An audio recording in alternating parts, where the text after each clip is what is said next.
This is The Between Ghosts of El Paso, Part 3. We are down a player character today, but that's okay. We will keep pressing forward.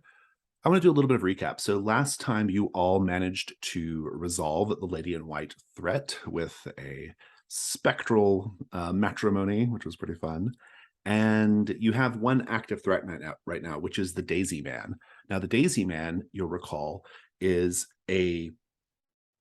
either a human or a ghost terrorizing Santa Fe Street. They have hit several places and stolen lots of money.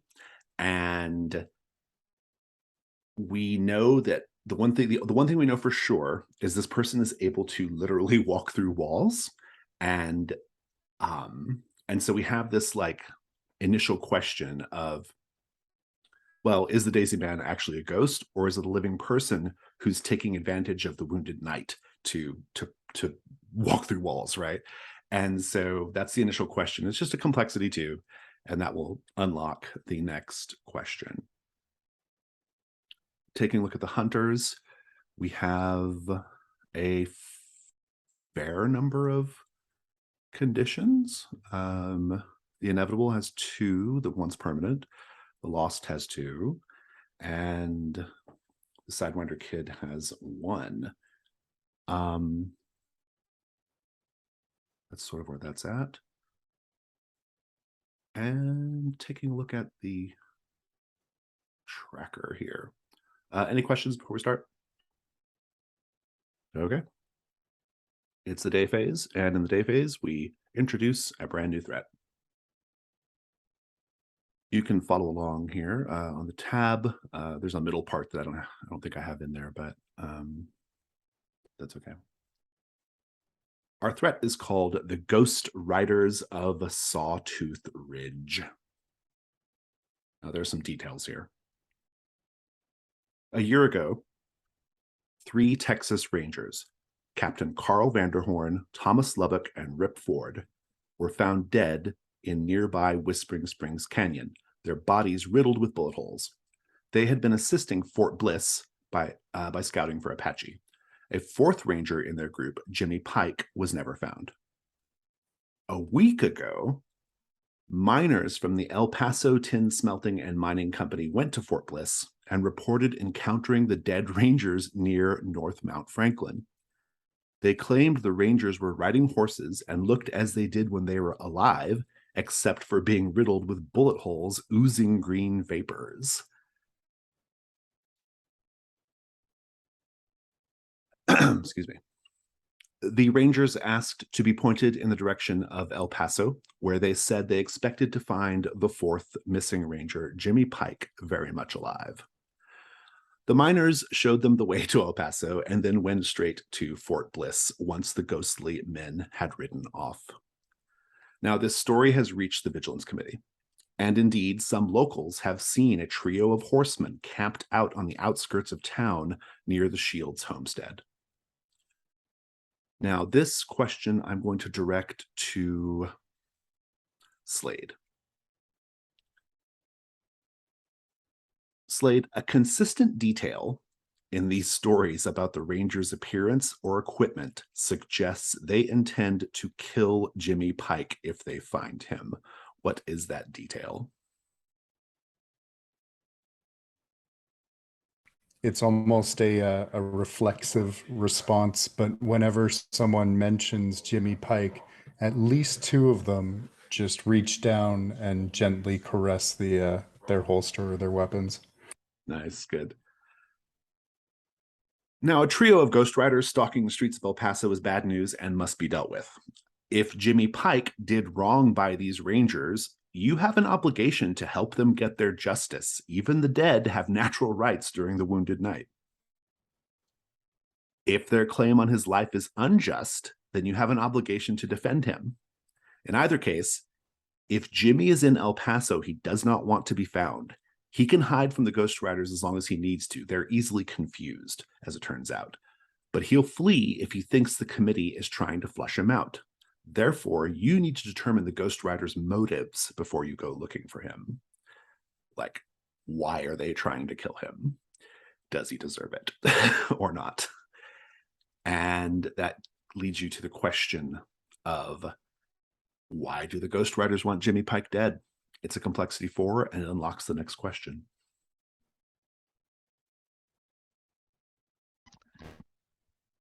Before we get started, there was a piece that we didn't have time to do last time, which is the moss-covered gate that I marked, Oh, which is yeah. narrate a scene showing the first time the congregation welcomes you in.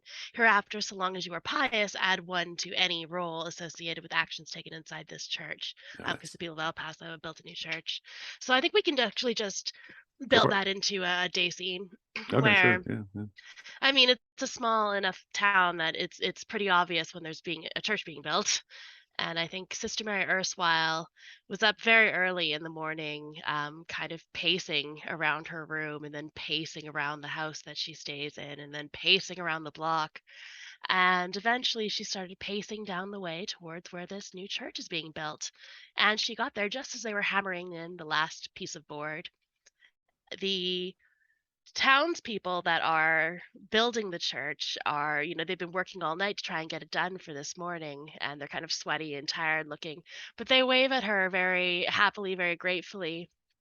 Sister, come look, come see. You're going to love this. And they basically force her into the church on a tour. She's a little bit, well, she's a little bit listless. She's not super interested, but she's kind of smiling and nodding along. Oh, yeah, that's nice. Oh, yeah, that's very good. Um, it's well built. It's more built for sturdiness than for attraction. But the people who built it are very proud of themselves and very happy with it. And they just keep going on about how just being inside this place, they feel closer to God and they feel more comfortable and away from the mean streets of El Paso. She basically just leaves after they finish their tour, though. I love it. Thank you. Well, it's the day phase. You have 2 active threats. One is basically in town. One is sort of out of town. Your natural leads on Ghost Riders is, well, you do know where the camp of the Ghost Riders is, incidentally, out by the Shields homestead. But also, they were first seen over on North Mount Franklin at the mining camp. And the miners went to Fort Bliss, which is just on the other side of the mountain. So all within a day's ride, easy. So basically, do you want to stay in town or go out of town or do something else? You can always do vulnerable move scenes and stuff as well. Slade, what do you think? I mean, Slade is going to be most interested in the reports of these dead men camping outside of town, but he's feeling a little lost, and maybe it would be a good idea to be a little vulnerable. Yeah, sounds good to me. Well, I guess maybe the real question is, what is your vice, actually? I don't know if we've ever really talked about that before. My vice is chess, Okay. which the previous Mr. Slade had no aptitude or interest in, so he's been frustrated at not getting to play. Very good. Well, so you can play chess with Travis or Sister Mary, whoever wants to step up here.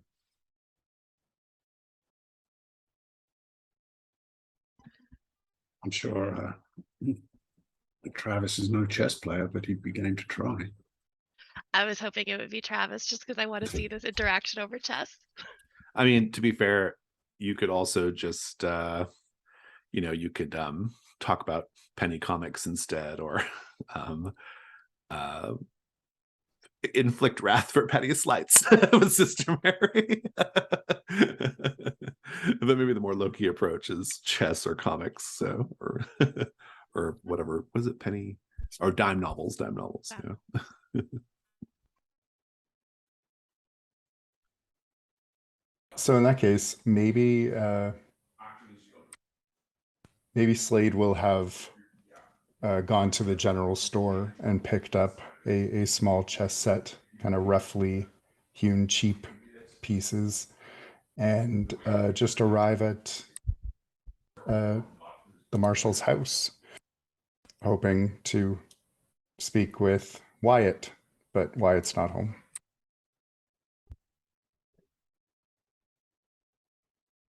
Mr. Slade, what brings you here this morning? I'm afraid my brother's out. If you was looking for him. I was, and he'll turn to leave. Sure there ain't nothing I can help you with? My brother left me in charge. He did not, for the record. And he'll pause, just kind of, I think, kind of unnaturally still for a moment, and then turn and say, "Do you play chess?" Well, no, but if it's anything like cards, maybe you can teach me. Yes. And he will start walking toward the door. I think he is definitely wearing his gloves again, just in case. Well, come on in then. I've bought a coffee. No. And but Something- he'll something- make his way into the nearest. Something stronger? No, not necessary. Well, I'll vouch for the water. If you'll insist. Travis will like dip a ladle into the bucket of water and say, comes out the well a little brown, but I think that's just the iron. You may wish to examine your well. I'm no water diviner. Table. Right here, right here. And he'll just start setting up the game. And I think very broadly explaining it without going into too much detail about what each piece does. So let me get this straight. This king fella is the most important, but he can't be killed. Yes. And the queen, she's like some rootin' tootin' tough gunslinging lady. She's the toughest one in the whole army. That's what you're telling me. Yes. Well, okay, which one? Makes me wonder which one of these is you, Mr. Slade, and which one of these is me. I believe I am the hand that collects the pieces. That feels like a good cut right there. Think about what conditions you might have cleared, and think about what bonus you want from that, Slade. Either inviting the question from Travis about you, which could be really intriguing, or finding a clue. Meanwhile, Sister Mary, while that's going on, how's your morning going, or your afternoon, maybe? I think my afternoon is about the same, mostly wandering, hearing about this story about these ghosts. I feel like Sister Mary Erstwhile is only kind of vaguely interested in the Daisy Man and more interested in these ghostly beings that she's hearing about. And I think she's going to go up to the warden's house and demand an escort out to, I don't know, one of the places. Let's see.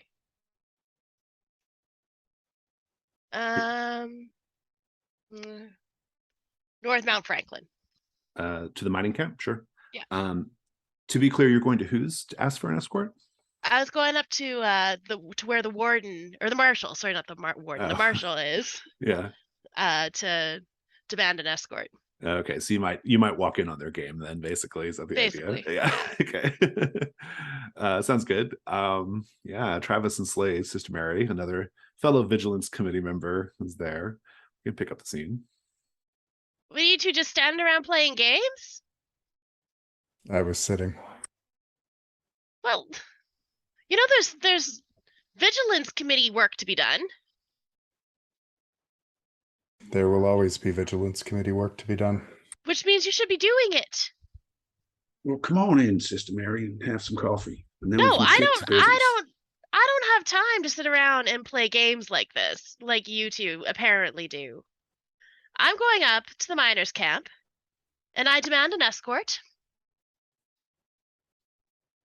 No chess, no games, just work. Good, honest, hard work in the eyes of the Lord. Well, Mr. Slade was wiping the floor with me anyhow, so I don't think this Yes. game is quite my speed. You will learn. Well, let's check in on the bonus then. Slade, what do you want? I think I'll invite a question. Yeah, okay, very good. Maybe it can be on the road while you're heading out to North Mount Franklin or wherever you want to go. If is someone going with Sister Mary to North Mount Franklin? Slade will Sure, go. I think Travis would feel, as a deputy, he's responsible for protecting it. So we'll pick up with you all on the road then, heading out on a trail from this town to North Mount Franklin. And I should also point out there's a couple of maybe some things you might even be able to hit along the way, honestly. One is the massacre site of where the Rangers were originally killed. That's on the way. And yeah. Take a look at the threat and see if there's any other places it might work out. Immediately on the way, you come upon an old hunting shack. There are gray boards and a rusted tin roof, no windows, a missing door. There's a makeshift latrine dug in a sandy trench behind it. And there are actually skins of 5 rattlesnakes nailed to a wall, undulating gently in the wind. But this is the key bit. As a paint the scene question, how do you know the Ghost Riders were here recently?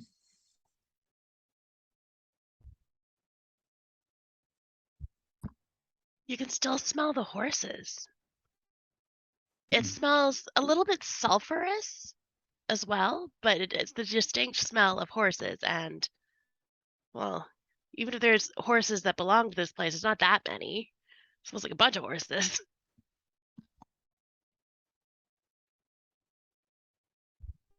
Someone has scratched into the wood that it just says Jimmy Pike, we're coming. Yeah, and I think someone's left behind a noose. Oh, woe be Jimmy Pike. Well, you've stopped long enough to see all this stuff. You can certainly investigate here a little bit more, or you can keep going. Or just, pose your question while you're poking around, Travis. So, Mr. Slade, how long would it take you to learn to play chess? Who taught you that game anyhow?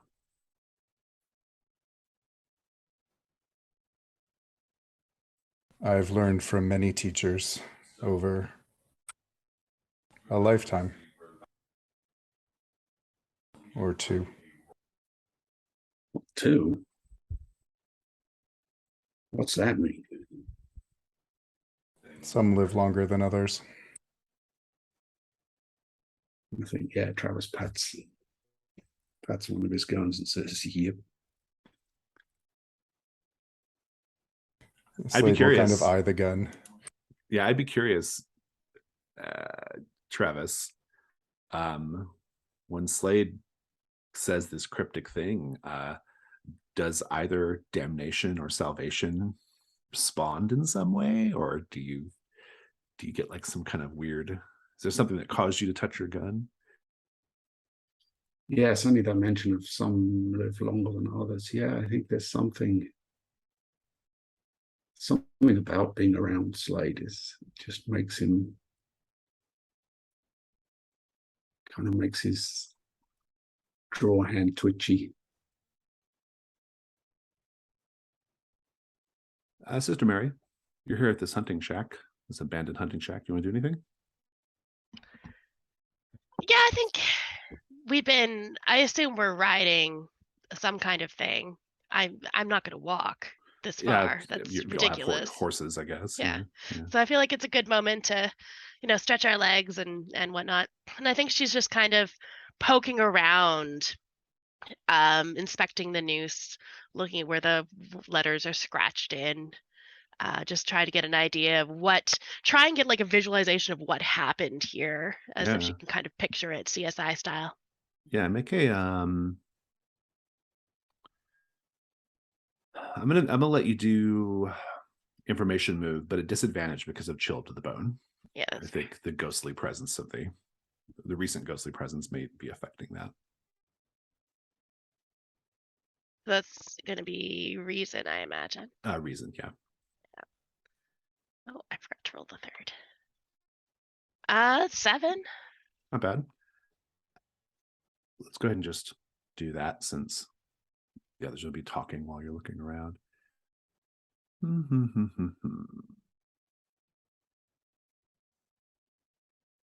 Feel it's a little unfair. Last week when David was sick, he sounded like emotional and impactful. I just sound more squeaky. Yeah. Oh, here we go. You find a photograph. It is a group of Texas Rangers. They have their names written on the back, identifying the 4 Texas Rangers whose names you know. But the picture shows a 5th Ranger that is not named. That's your clue. I'm gonna pocket that. Yeah, but I owe you a complication too.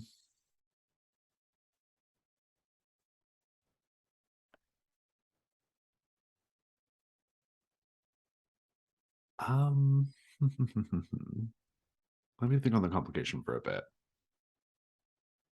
I have an idea, but I want to play out the scene a little bit more first. So, Slade, what do you do now?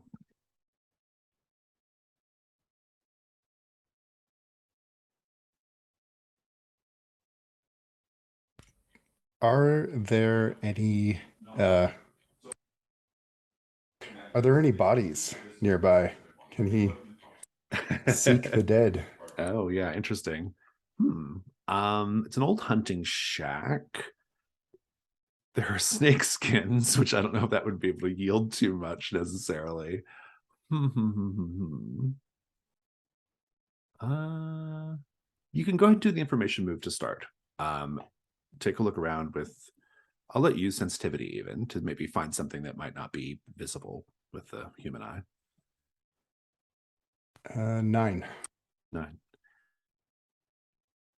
We'll come back to that. And Sidewinder Kid, what are you doing? I think, yeah, poking. Also, this is supposed to be near where the massacre happened. Is that right? No, that's another spot. Oh, this is just somewhere we stumbled across. You just stopped here. Yeah, water the horses. Yeah. Yeah, I think if there's this sign that the riders were here, the Rangers were here. So I want to look for any tracks heading in or out to see if I can figure out which way they came from and which way they were going. Oh yeah, that's really good actually. Make a information move with reason. Reason, huh? Take it, it's not your good stat. It is not. I'm just looking at my personal quarters to see if there's anything I can use to give myself Yeah. a boost there.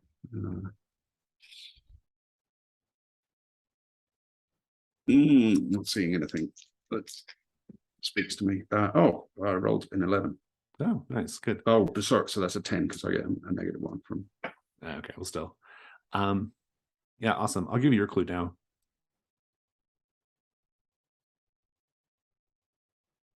You see the 3 sets of horse tracks heading in the direction of probably the Shields homestead, like where their camp is, because we know they're camping outside town. People have seen them. But at one point, one set of the horse tracks goes the other direction. Can I tell how many horses there were? There were 3, and one of them eventually breaks off and turns around and comes back and heads basically in the direction you're going. Yeah, I think Travis will call out to, "Hey, Mr. Slade, come look at this. What you make of this?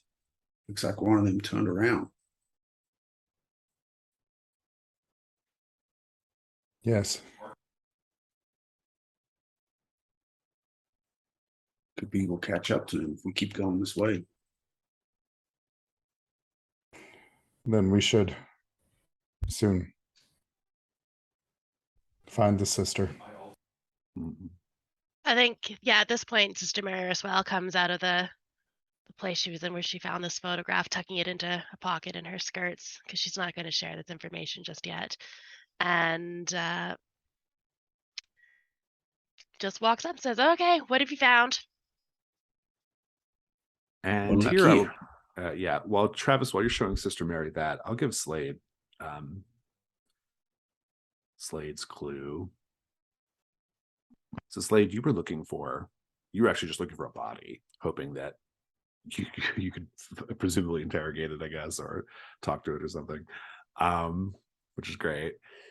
You don't find anything like that, but you do see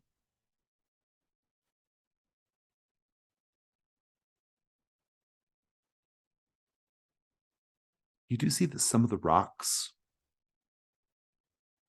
in the area have been arranged to form an unusual symbol.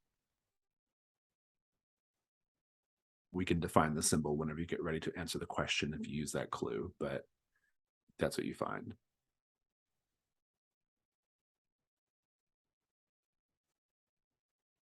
Sister Mary. He'll stare at the rocks for a moment before turning back to the others. And Sister Mary,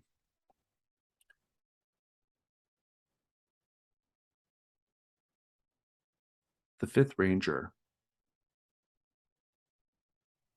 you recognize him. You don't know his name, but you remember him from a year ago. You remember him from a year ago because I think he gave you his confession.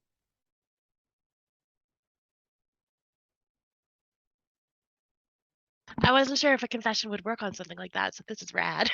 You can, yeah. You can Yeah. You can definitely do that if you want. Yeah, love it. Okay, cool. What do I remember about his confession? That he was in love with you. This always happens to me. But I'm giving you the condition, the 5th Ranger. Slade, your complication is this. You realize that someone on horseback has been following your trio from El Paso. You can't quite make out who it is, but they're there. Classic Western genre trope of a rider in the distance, right? I think we can press forward from the hunting shack, though. The precise clue that you got, Travis, is that The third Ghost Rider returned to the massacre site by himself, because that's where the tracks end, at the massacre site. This is on the way up the mountain. The massacre site is Whispering Springs Canyon. It's a short but deep canyon with 3 tall sides and a trickling waterfall in the back. A nearly dry riverbed snakes out of it. There's actually plenty of natural protection from the wind and sun here. And so it's probably the kind of place where people on the trail or whatever stop to make camp and that kind of thing. But let's paint the scene though. Looking around even today, a year later, how do you know the Rangers died a violent death?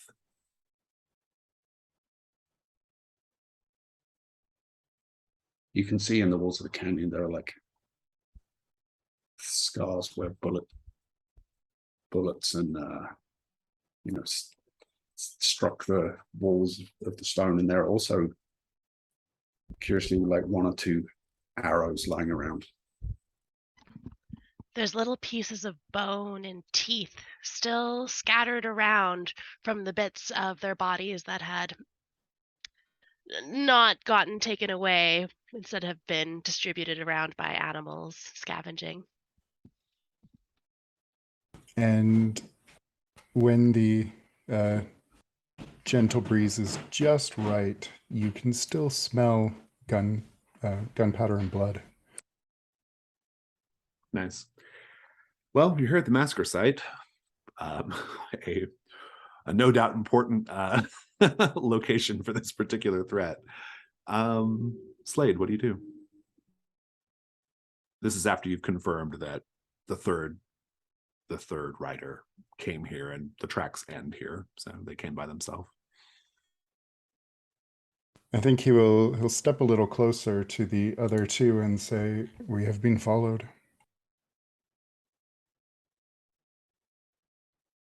Yeah, you see somebody? Sister Mary smacks Travis on the chest. You young man, you're supposed to be the eyes and ears here. What's good of having youngsters around if you're not gonna pay attention to this kind of stuff? Oh shoot! Oh, I'm sorry, ma'am. Better be sorry. Mr. Slade got sharper eyes than I do. Maybe you 2 keep going, and I'll hold up and see if I can circle back, get behind this fella. Be careful. Don't go getting yourself killed. Your brother would have our heads. It would I'll be be all right. unfortunate. I can take care of myself. Oh, and God bless. So Travis is going to go circle around and try to catch this rider who's following you. What are the 2 of you doing in the meantime here at the massacre site?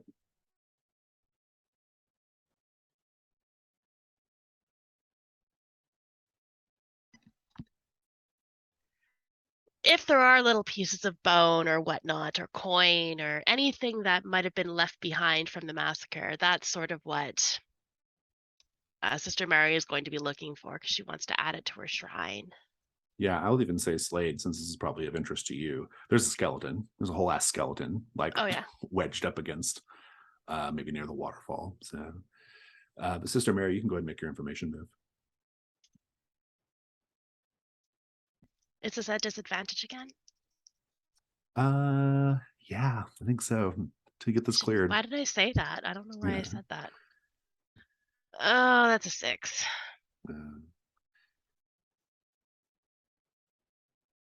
Yeah. You hear from the top of the ridge above the waterfall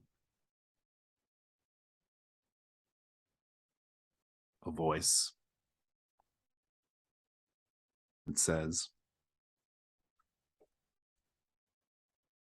"No doubt you are down there covering the tracks of the coward Jimmy Pike." And you will see, no doubt, one of the dead Rangers, mostly because he has green oozing bullet holes in his body. But also his voice carries down all the way down the valley. down to the canyon or down the canyon. He's bringing his horse down though, down the trail, and he's got his rifle out.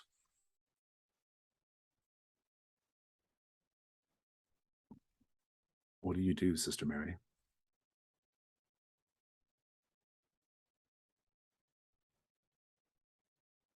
Sorry. It's okay.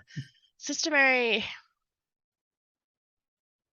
is gonna kind of turn her head sort of towards where Slade is and yell out, "We've got company, sort of. Ghostly, I think." Good. So Slade, you see one of the rangers coming down the ridge. He stops when it's about within rifle range, and raises his rifle. What do you do? I would like to use Death's morbid tongue. What does that do? The first time I encounter any ghost, I may ask them one question about their trespass in the realm of mortals. Very good. What do you ask? How did Jimmy Pike wrong you? Good question. He answers in the form of a clue. He says,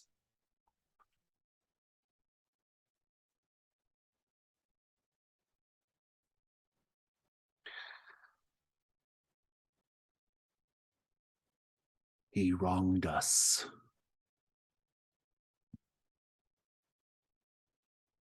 by telling his kinsmen that we were coming. Jimmy Pike was an Apache and failed to disclose this information.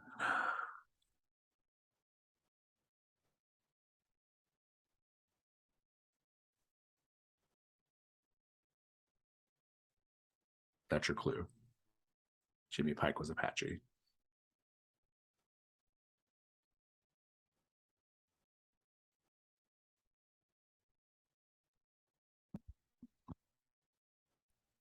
Meanwhile, he cocks his gun. His rifle looks very much capable of shooting bullets. I would like to distract him from shooting me by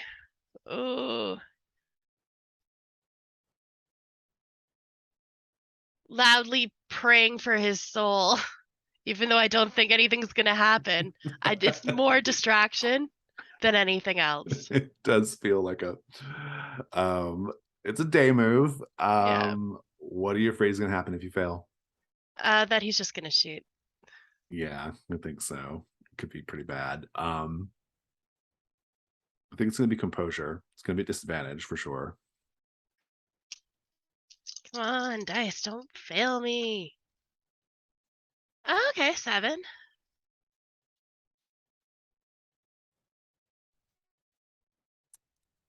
I will tell you how for the day move, I have to tell you how your actions leave you vulnerable, and you can choose to back down or go through with it. Mm-hmm. You'll be vulnerable because I think he's going to split the two of you up. Usually it's me splitting the party. If you're okay with that, we can keep it going. Yeah. Otherwise, I think so, yeah.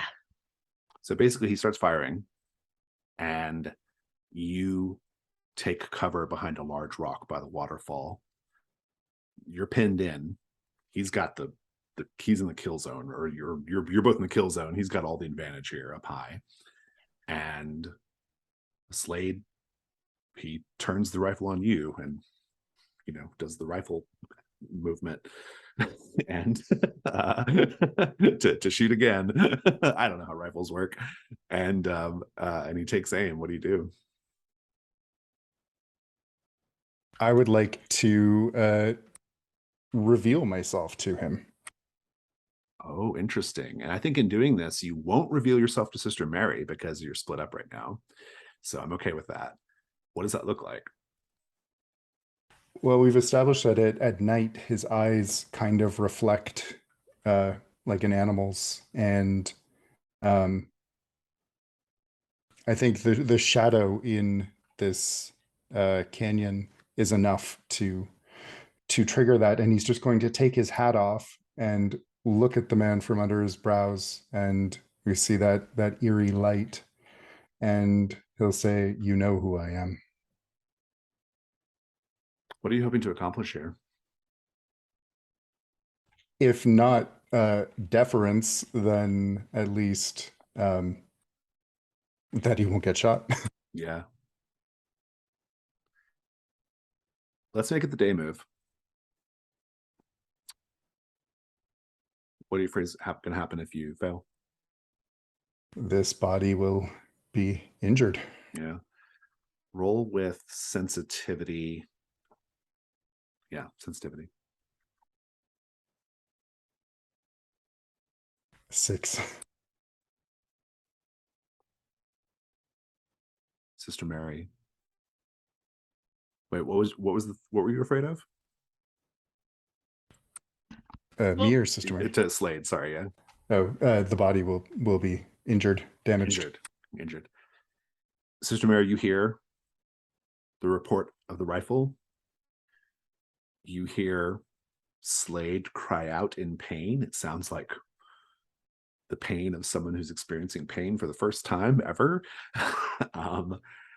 Slade, you got shot in the leg. It blew up the big meaty part of your host's thigh, and you slam down to the ground. You take the condition.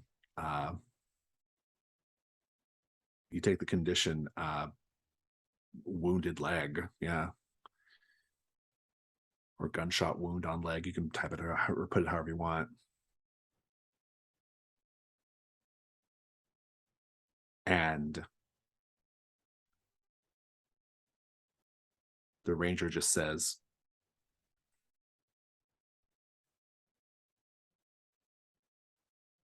"I've stared you in the face before. I wasn't scared then. I'm not scared now." And rides off back in the direction of El Paso. Out of character question, did I hear that, or did my character hear that? You might have heard that part, yeah. Okay.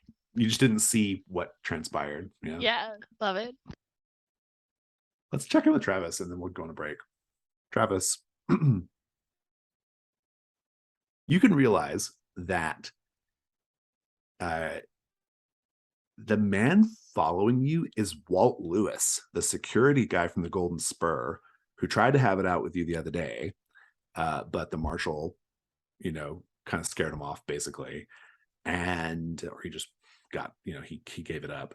He's following you now, and I have a feeling that the lady in gold is putting him in your path. That's my sense of things.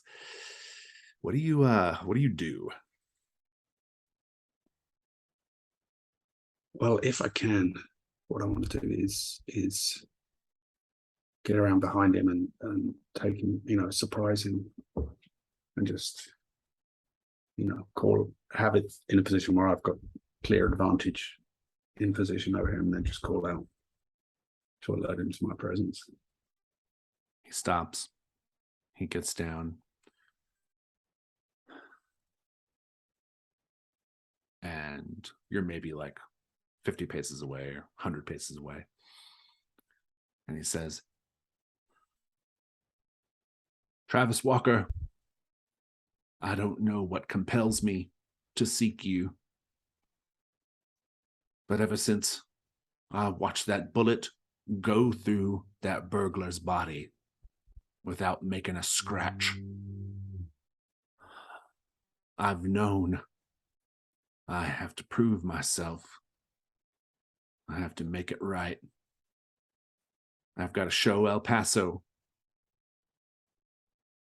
that I'm not crazy, that I know what I'm talking about, and that I am a man to be feared.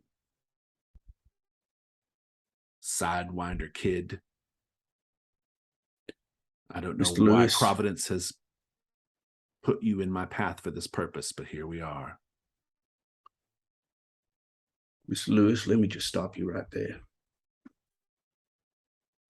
You go down this path, it ain't going anywhere for you. I don't want that.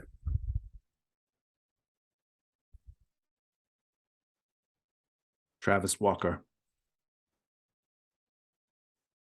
I'm going to find you tonight, wherever you're at, and you're going to meet me, and we're going to settle this.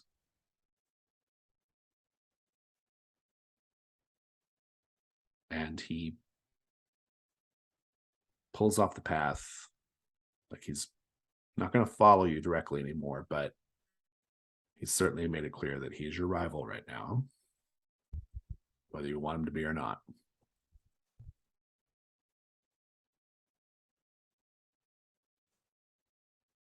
Let's take a 5-minute break.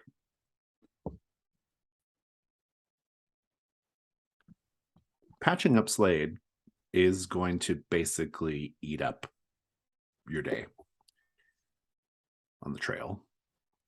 You will be able to reach, well, I'll give you one more scene here at the massacre site while you all cope with Slade's injury. But then I think the dawn, or the dusk rather, and indeed the night phase will take place at the mining camp and thereabouts. So you're not going to have time to get back, basically. And so let's just have the scene with Travis returning back to the massacre site, which looks a little bit like a massacre site right now, as Sister Mary is presumably helping Slade bandage up. So let's just pick it up from there. Yeah, Travis just rides up and takes a look around and sees Sister Mary. Well, what in the heck happened here? Where have you been? You sent me away, Miss Erstwhile. You're supposed to be our sharpshooter. You're supposed to be some kind of, what, side flashy kid? And you can't even be here when there's actual shooting going on. I was making sure that man what was creeping up on us wasn't going to come shoot at us. Now, who's this one? Well, from what we gather, some sort of ghost or some such, but it was hard to tell. One of the Rangers. It was not subtle. Which way you go? I feel like this is one of those situations where Slade points in one direction and Sister Mary Erstwhile points in a different direction. Well, which is it now? Come on. If you want me to take off after him. I was distracted. I was hiding. So I'm not sure. But I would like to check in briefly and ask Slade. No, actually, I'll ask Sister Mary Erstwhile. Sister Mary Erstwhile, it's very difficult to patch up Slade because Slade won't let you make contact with him. yeah, it's annoying. Why is that? How's that going? Like, what? How are you? I think it's just like trying to fight, like pushing him down, and he's struggling out, and she's pushing him down. And you, young man, as Slade is probably older than she is, stay still. We got to get you patched up. Slade, you're going to bleed out all over the rocks. How are you preventing Sister Mary from making contact with you physically? He's trying to just use his hands to bat her away and also say, just tell me what to do. Just it's easier if I just do it. You can't just, it's easier to have someone else do it for you than do it yourself. Not in all cases. Listen to me. I've seen a lot of injuries. In this case, it's most likely easier for me to do it than for you to do it. I think Slade will carefully slide off his gloves and hold them out and just like toss them on the sand next to her and say, use those. Oh, for goodness sake. She pulls on the gloves. Okay. Are you ready now? As ready as I will be. Travis, what are you doing while they're doing all that? Casting around looking to see if he can figure out which way this ghost went. He headed back. Sister Mary Erstwhile is not doing very, very kind about this. Like, she's poking and making everything hurt a little bit more than it should because she is mad that he wouldn't let her just do her job. Travis, the ranger went back in the direction of El Paso, so essentially where the other two rangers are at. So, Sister Mary, you want me to take off after this guy, or you want me to stay here? Sounds to me like either way, I'm going to get my ear bent if someone comes along and starts shooting at you. I would worry more about bullet holes.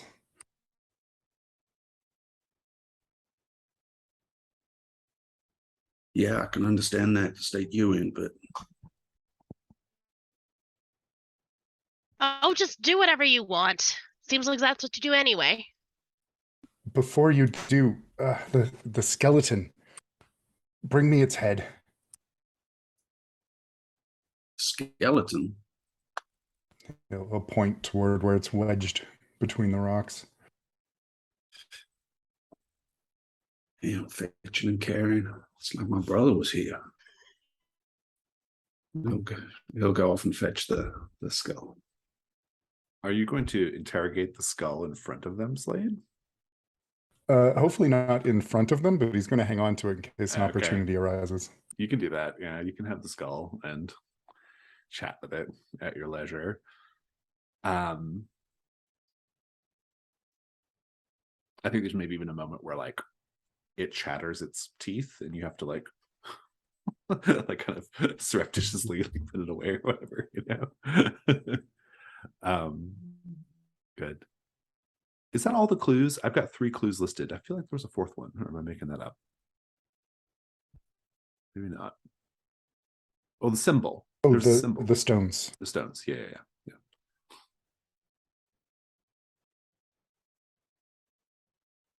Let's fast forward then to this is where we're going to have the dusk phase, but we're going to arrive and do the paint the scene. So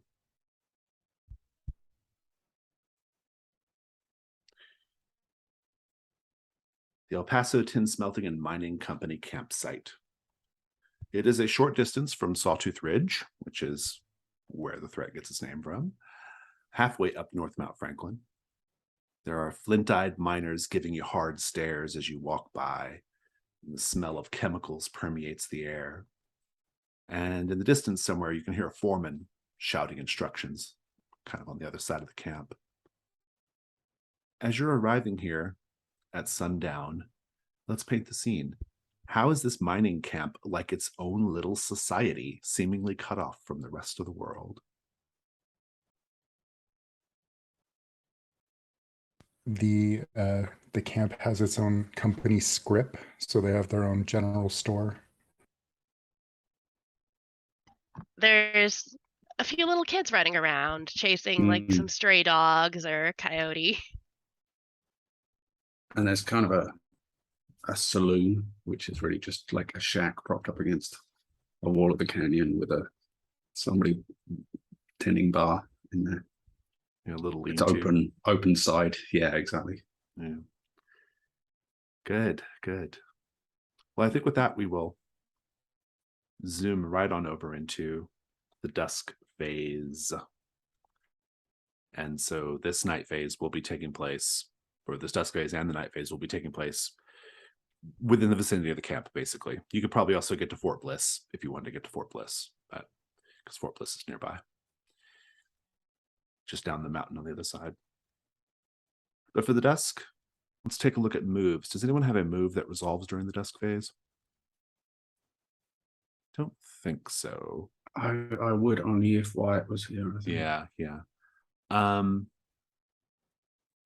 In that case, I'm going to pose this paint the scene question about the season of the Wounded Knight.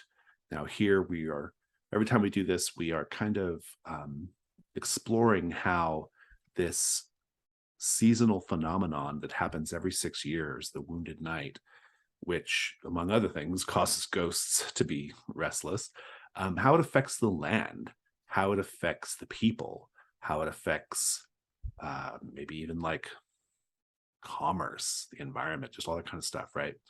And before we talked about the children, we talked about the agriculture. And today we are going to talk about, we're going to talk about the children some more. Different children, though. The silent infants of the wounded knight. And I have dropped in a screenshot there so you can see it. But it says, babies born during the wounded night are safely born without so much as a peep. What traditions or rituals have the townsfolk adopted to celebrate, protect, or cleanse these silent infants?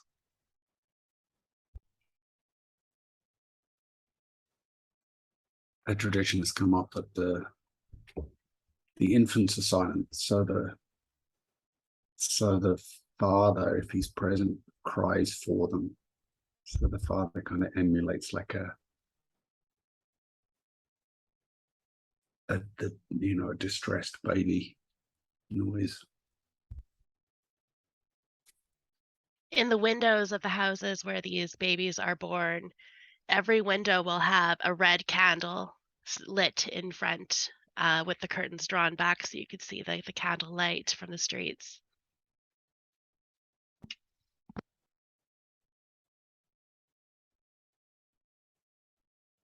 I think the baptism for these babies is also performed in complete silence by all present, just a full church with no one saying a word. I love this question. It's so eerie. Good.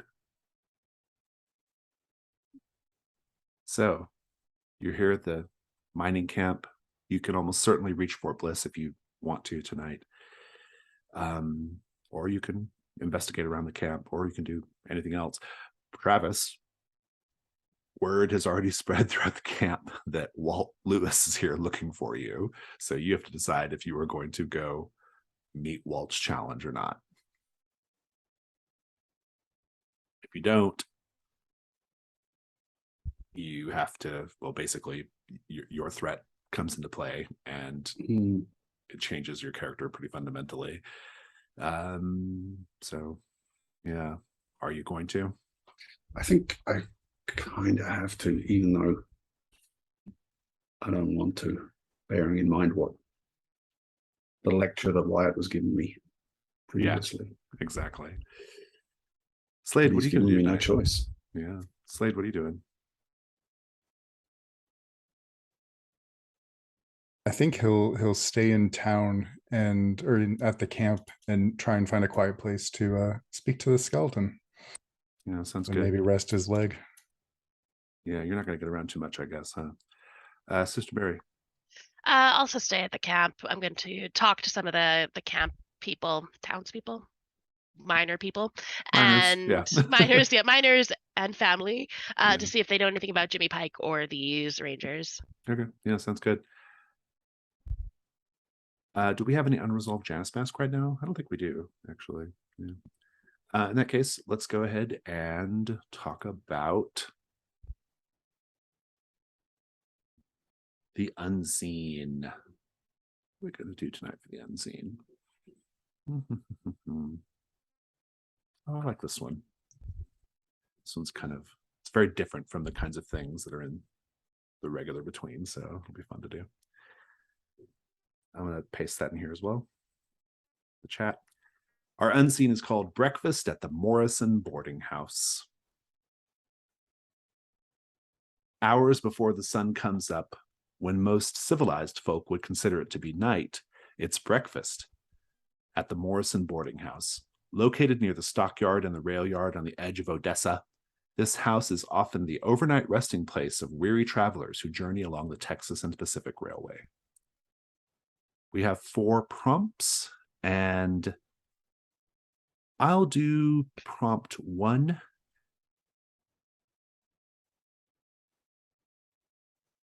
Amanda, you can do prompt 2, Rob, prompt 3, and Ben, prompt 4.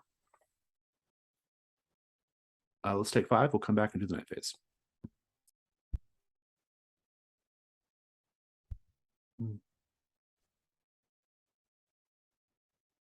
Breakfast at the Morrison boarding house.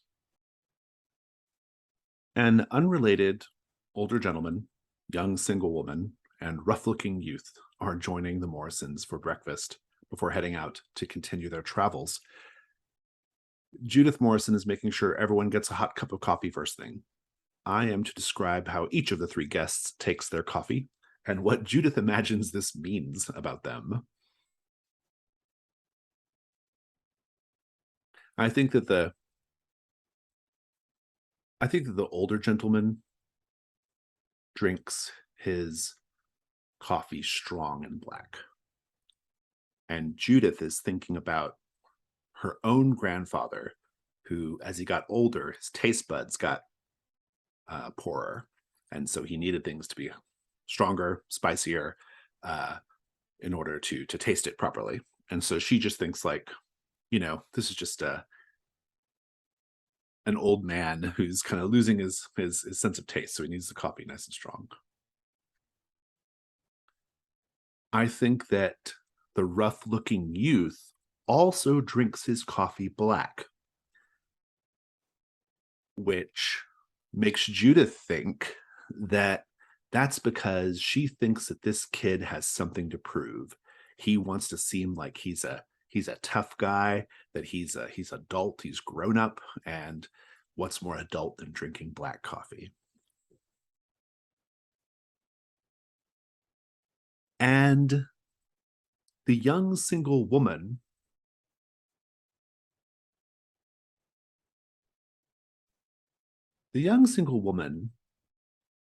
also drinks her coffee black. Everyone drinks their coffee the same way. But Judith,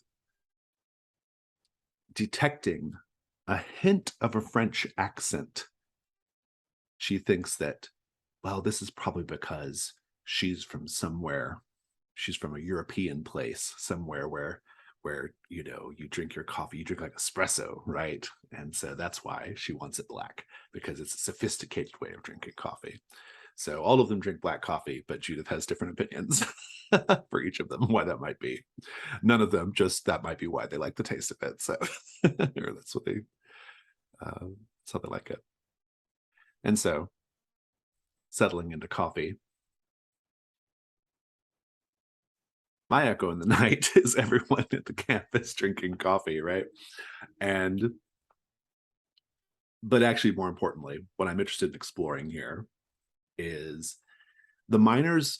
They know who you are. They know you're from El Paso. They know what the Vigilance Committee is, and they know you're here about the Rangers. Like, this is like not some secret thing.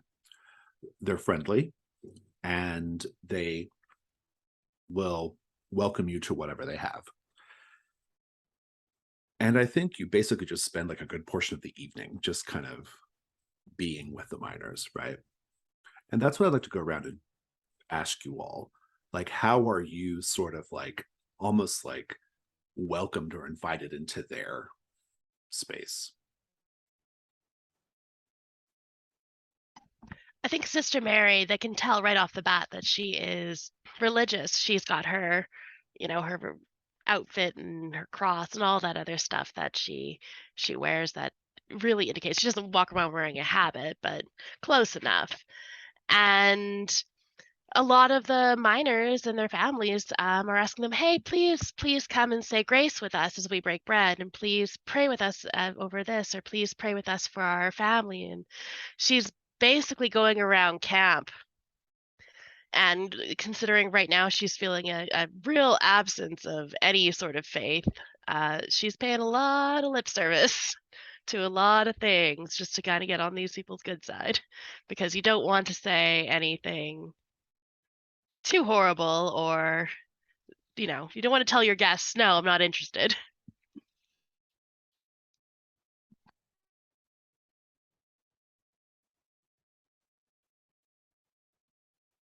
I think Travis goes to this little lean-to open-sided shack bar, and there's a kind of unusually friendly game of poker going on, and he gets drawn into that. And during the game, he gets, gets talking to the other players, and he's telling them about how Mr. Slade over there is an expert chess player and was teaching him how to play. And if any of them want a challenge, he'd be the man to speak to.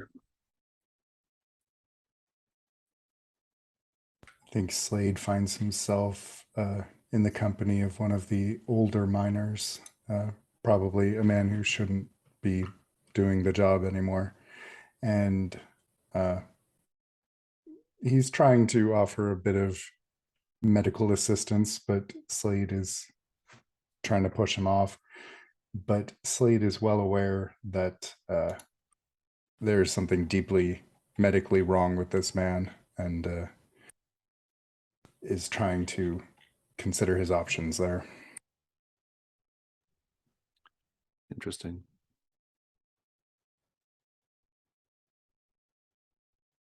All right. The boarding house. Amanda, while the guests pepper their eggs, Thomas Morrison peppers each guest with questions of the world beyond Odessa. What news or tidbit does each guest offer that Thomas will puzzle over for the rest of his hard day of labor? Oh, so much news today. There's a man in a very fine suit and a very tall hat. And he goes on about how Thomas Edison has demonstrated an incandescent bulb. Could you believe that? Incandescent, whatever that means. And there's news of cables being laid in the sea between South Africa and Europe, like to improve telecommunications. It's absolutely outstanding, the stuff that is being told. But the thing that Thomas really, really gets, drawn into is there's a man who looks like maybe a rancher or some such, a little bit rough around the edges, but nothing too scary. He gets into conversation with Thomas and tells him, there's a whole new president now. This president, though, they're from Mars. They're from a whole other planet. Nobody knows this, but he's a lizard person. And, he's got this human look, but if you were to peel off his skin, there'd be a lizard under there, I assure you. You could just get in there and peel it off. You would see, you would know. That's definitely a lizard person. He's here. He's going to try and take over the planet with all of his lizard folk, So just be wary, okay? And the rest of the day, Thomas can't think of anything else but lizard people, and he keeps a very wary watch on everyone around him to see if they're acting kind of lizardy or strange. The more things change, the more they stay the same. I've introduced lizard people to El Paso. Yay! Good. Travis.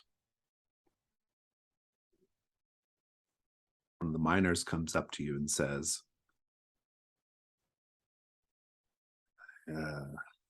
there's a man outside camp. Says he's looking for the Sidewinder kid. I don't know what. Damn. He's kind of scaring the children a little bit. Maybe you could sidewind out there and see what's going on. Well, looks like he ain't gonna take the sensible way out. I guess I better go talk to him. You see him there. This is a little ways out the camp, but I think a couple of the miners have come just to kind of watch, kind of see what's about to happen. And Walt's there. Remind you what Walt looks like. He's up here. Walt. Where are you at, Walt? Okay, Walt, he's in the vault. Long face, great dark circles under his eyes, and currently wearing like kind of a dusty, sort of like work clothes. And this is the guy that used to be the night guard, the Golden Spur, and a bouncer, and a part-time piano player. And he hasn't been the same ever since he shot the Daisy Man at point blank range and nothing happened. And he says, Providence has decreed it, Travis Walker. I cannot return to the world.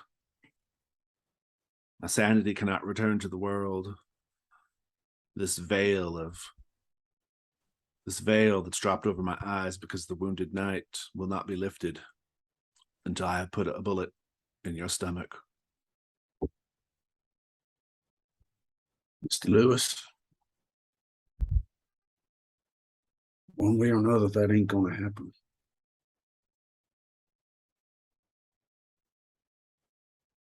Now, this wounded knight, it don't last forever.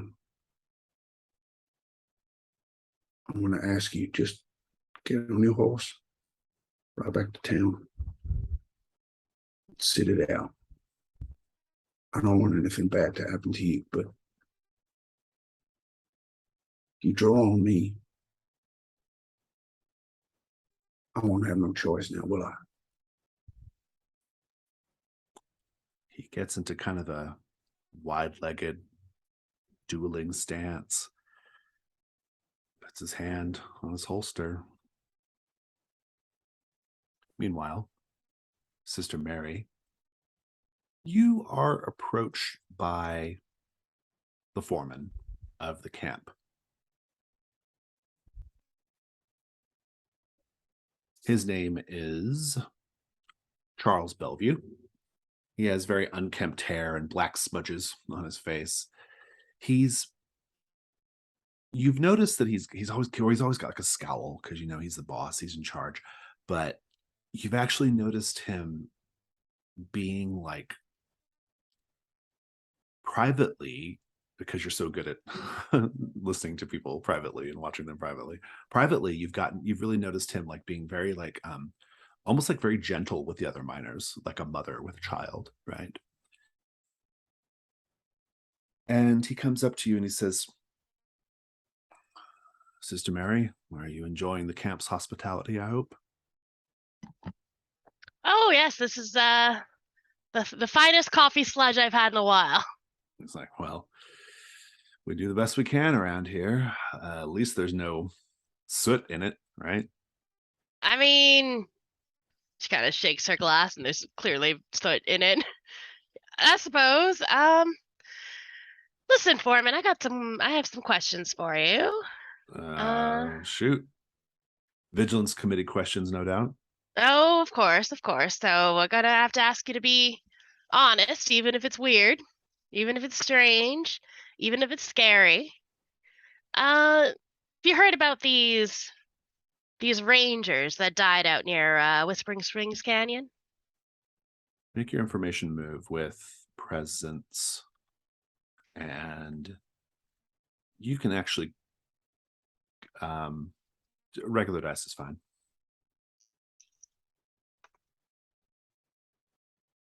Nine. He sits down, pulls up a rock to sit down next to you around a fire, and he'll talk a little bit. We'll come back to that.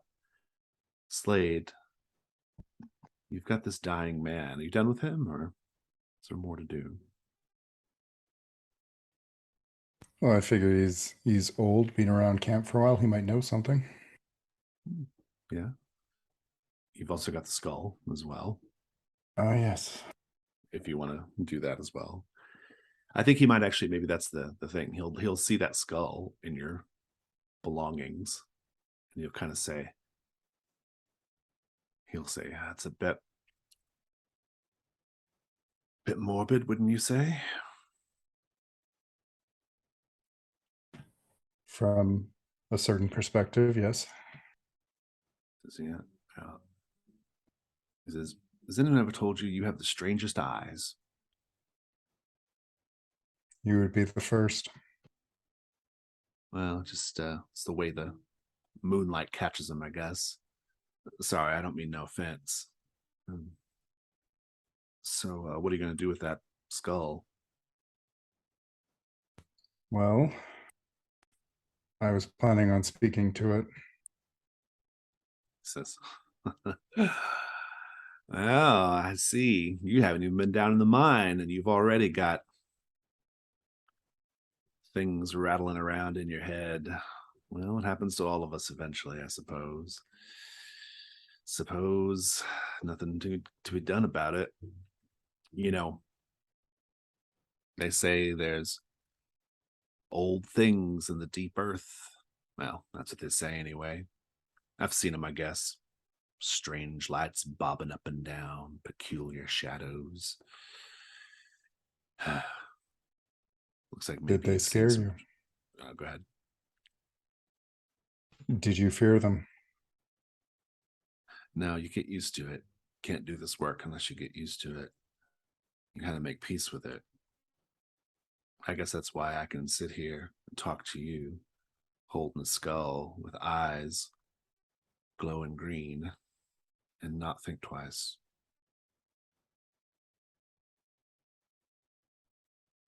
Would you like to speak to the skull with me? He kind of smiles as if to humor you and leans back and nods. Let's go to the Morrison boarding house.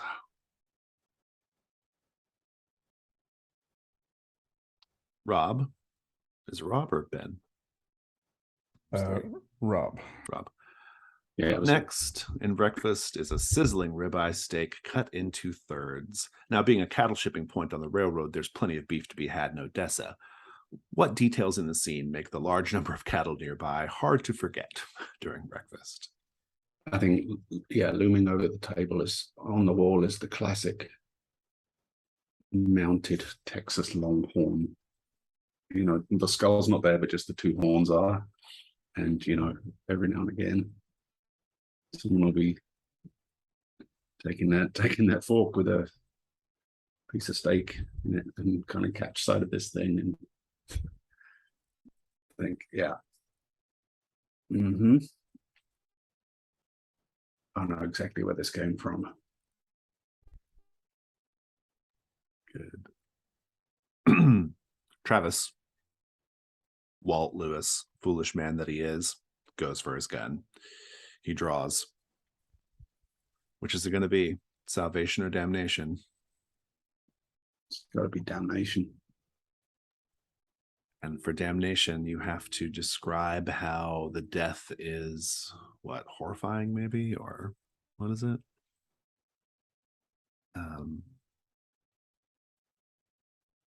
Damnation, describe how they die horribly and write down a hellish detail about the engraving on the pistol.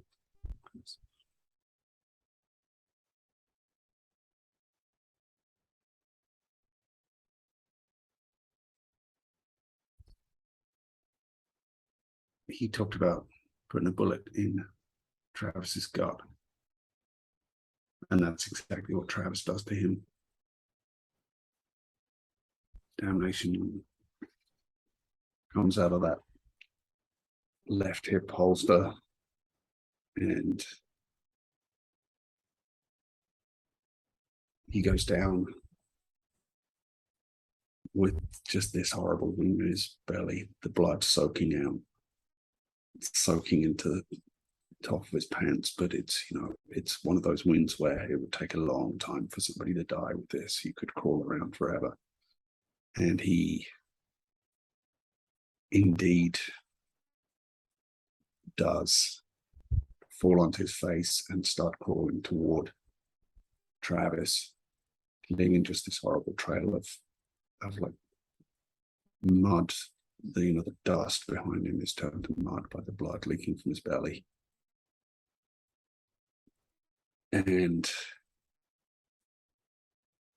Travis is just, he didn't want to do this, and he doesn't want to see the man suffer. So he takes a few steps towards him and just fires a second round into the back of his head. How does the gun change?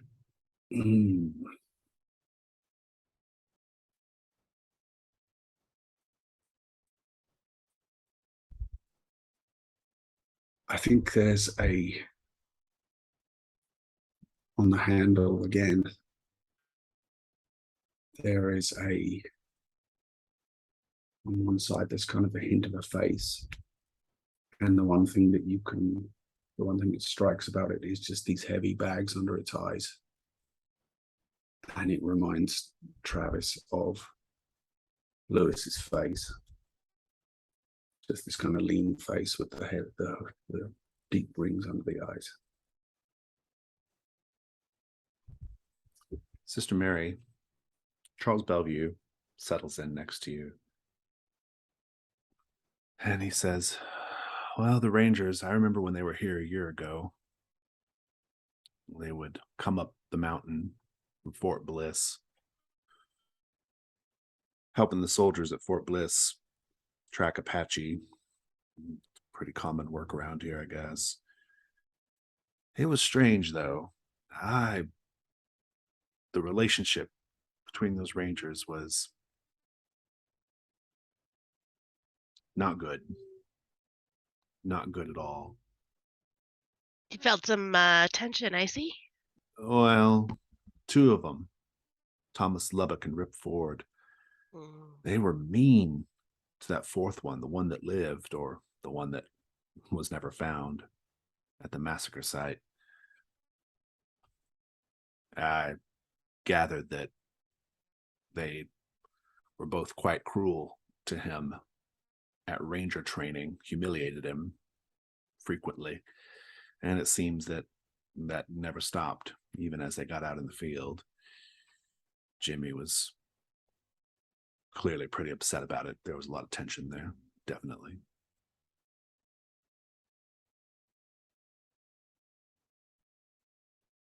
So the clue is that all was not well between the... Specifically, Thomas and Rip humiliated Jimmy Pike a lot, starting at Ranger training and going on thereafter. And then Charles, this is the complication since you got a mid-result. Charles says, I was wondering if, I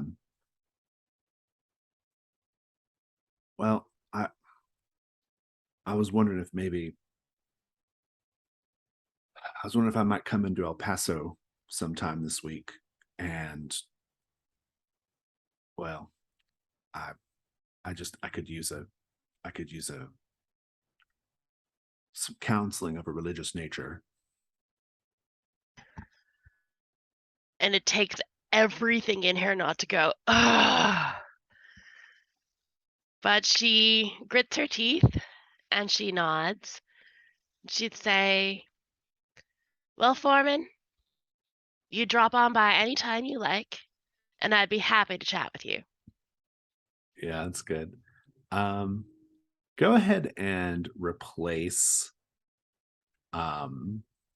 Chilled to the Bone with Marked by Charles Bellevue.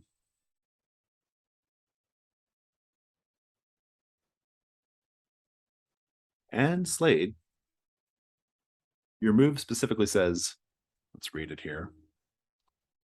Where are you at? Inevitable. First time. Wait, no. What am I looking at? Death's Morbid Tongue? Yep. I can interrogate corpses as if they were that's side right. characters. You can interrogate corpses. That's right. Yeah. Does the skull actually open its mouth and talk? That's kind of what I was wondering too. Yeah, I think it maybe does. Yeah. And the dying man, he kind of laughs. He's like, because he thinks you're just you're puppeting it or whatever with your hand as it sort of opens its mouth. And even its eyes start to get filled with a kind of strange green light. And he's like, that's quite a trick. It's quite a trick. What do you say to the skull?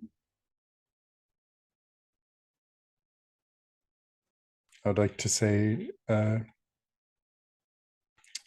I am sorry for disturbing its rest, but that I seek the 3 rangers.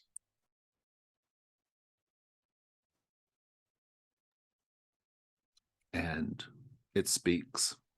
It says,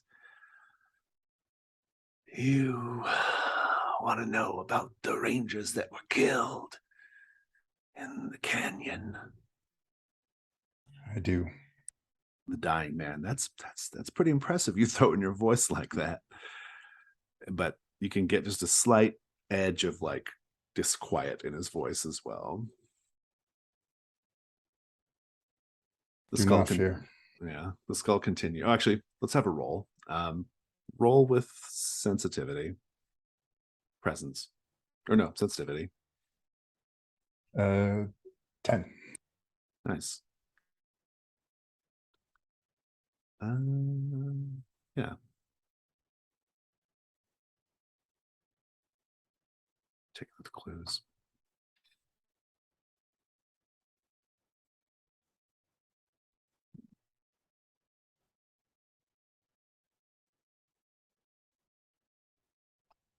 He says, "All I remember from that day is they had a terrible, terrible argument about the most fool thing you ever heard.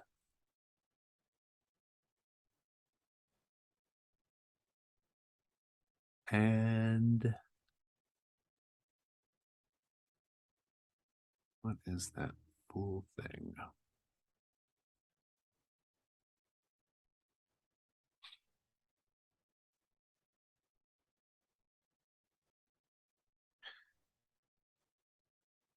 We'll come back to it. I know what I want it to be, but I'm going to think about it for a moment. Let's go back to our final stop at the Morrison boarding house. Ben, before everyone heads out, Judith brings you out a pan of fresh biscuits from the oven. There's a tub of molasses to accompany them. How do we know from the guests' reactions that the biscuits might be a bit lacking? So as each diner takes a bite, their jaws kind of go from normal chewing to really slow, and they will all immediately go for the molasses or coffee or something. And as soon as Judith walks out of sight, the older man will lean over to the younger woman and just say, "It's dry as an old bone." Good. Let's just wrap up in camp. Travis, Sister Mary, and Slade. I'm going to answer you, Slade, but I want to know this first.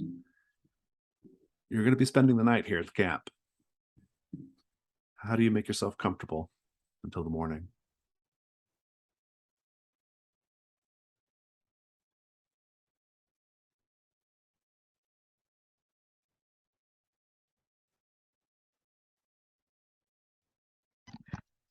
I think the foreman would have offered his tent, his little spot, for Sister Mary Erstwhile to stay in, and he'd be sleeping outside just to be safe. Just got to protect your religious people, you know. And so Sister Mary, I think she just kind of cheers him with the coffee, sludgy coffee that she's got, dips in the biscuits that are going around, takes a little bite, and hands him the cup and waves, a farewell, good night, and just settles in. She kind of snoops around at his place a little, of course. And maybe if she sees like maybe a little bit of coin or nice buttons or something, she might tuck them away in her pockets.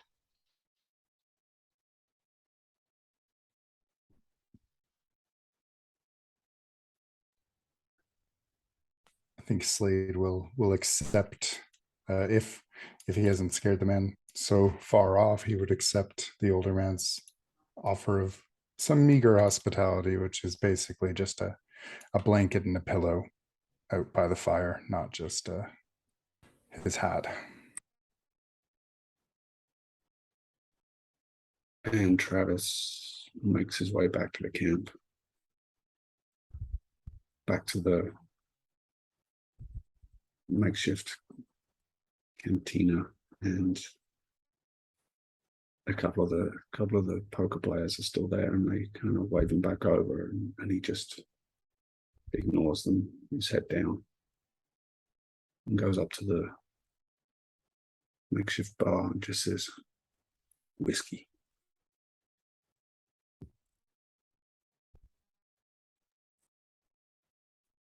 Slade, the skull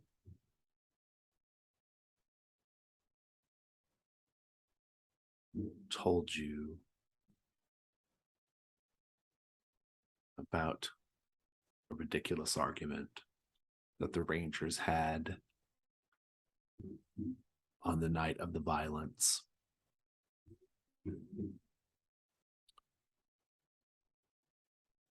It was about a horse.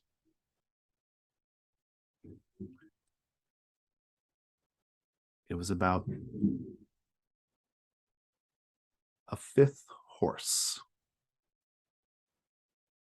And what should they do with it?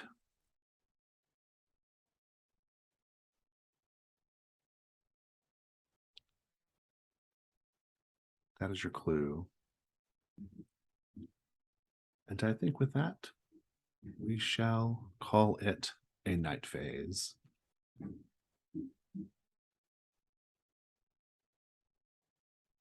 Let's go over to the dawn. Dawn questions. We have not answered a question or resolved the threat. However, we might have gotten echoes in the night. Let's start with the Sidewinder kid. Travis?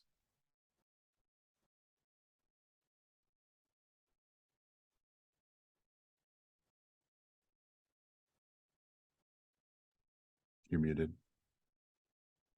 I don't think I got anything this time, no. Slade, did you get a echo in the night? The rather heavy-handed old bone. Yeah, the bone. Yeah, Sister Mary, I know you did too, Sister Mary. Yeah, also very heavy-handed. You know, sometimes how it goes. Good. You both get to mark that. Travis, did you stick up for the little guy today? You kind of tried to with Walt. In a way. Yeah, in a way. Not very successfully. Yeah, I'll give you credit for it, because I kind of felt like you were more feeling sorry for him than wanting to kill very him. much so. Yeah. Did you protect your sibling without them knowing about it?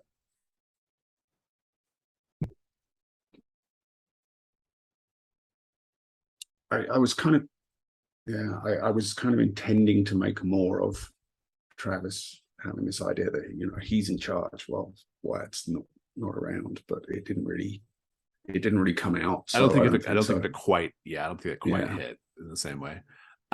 Sister Mary, erstwhile, did you let yourself be driven by guilt? More by reputation, I think. So no, I don't think so.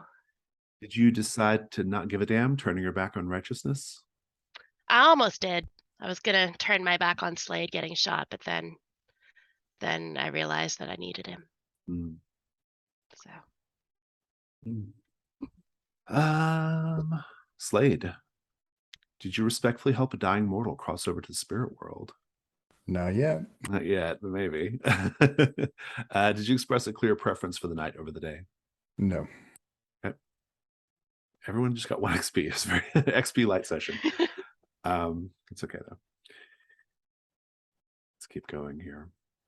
You can mark new dawn questions if you wish. Resolve any playbook or custom moves that we need to resolve. I don't think we have any. And unless the Sidewinder kids thing is in play here, let's read it. During the dawn phase, if your sibling has not already assigned you a task, ask them if they do so. If you have already assigned a task and it is not complete, take the following conditions stressed. You can clear it if you attempt to complete the task, whether successful or not. You can clear stress because you tried to keep Walt alive, even though Walt wouldn't take the out. you can. Right. I think you made a go at it, and you have Mhm. witnesses that show that you made a go at it. So, and do we have any Janus mask? No, No. Janus mask either. All right, intriguing. And with that, we should go to stars and wishes. Whoever wants to go first, take it away.